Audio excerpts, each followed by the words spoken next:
Ilan sa kanila ay sina Terence Calatrava, former Undersecretary of Office of the Presidential Assistant of the Visayas of the Philippines, Kong Roman Romulo of Pasig City, Kong Jojo Ang of Uswag Ilonggo Party List, Congressman Patrick Michael Vargas of Quezon City, Kong Juan Carlos Arjo Aitayde of Quezon City, Nicanor Nicky Briones of AGA Party List, Congressman Marcelino Marcy Teodoro of Marikina, Congressman Florida Robes of San Jose del Monte, Bulacan, Congressman Leandro Jesus Madroño of Romblon, Congressman Benjamin Benji Agarao Jr., Congressman Florencio Gabriel Bem Noel of Anwaray Party List, Kong Leo de Ode Tariela of Occidental Mindoro, Congressman Reynan Arrogancia of Quezon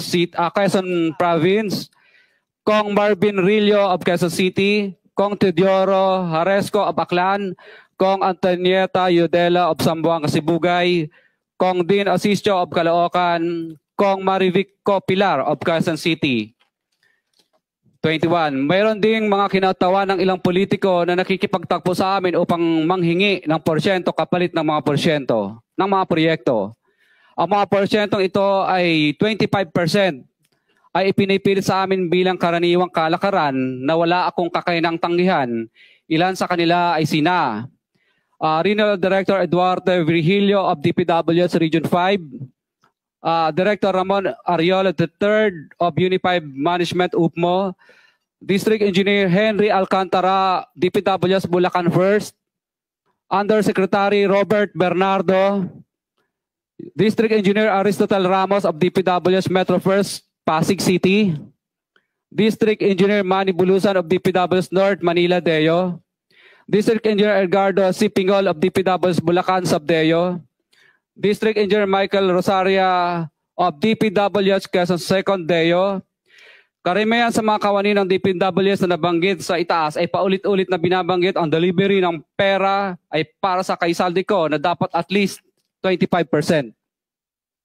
Si Kong Marvin Rillo naman ay ilang beses na binabanggit ang pangalan ni Speaker Martin Romualdez bilang kanyang malapit na kaibigan.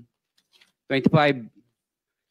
Sa tuwing umiinom kami sa Wine Story, sa BGC at sa Shangri-La Mall, sinasabi pa ni Kong Rillo na lahat ng kanyang request para sa pondo ay galing pa mismo sa unprogrammed funds at insertion na inaaprubahan ni Speaker.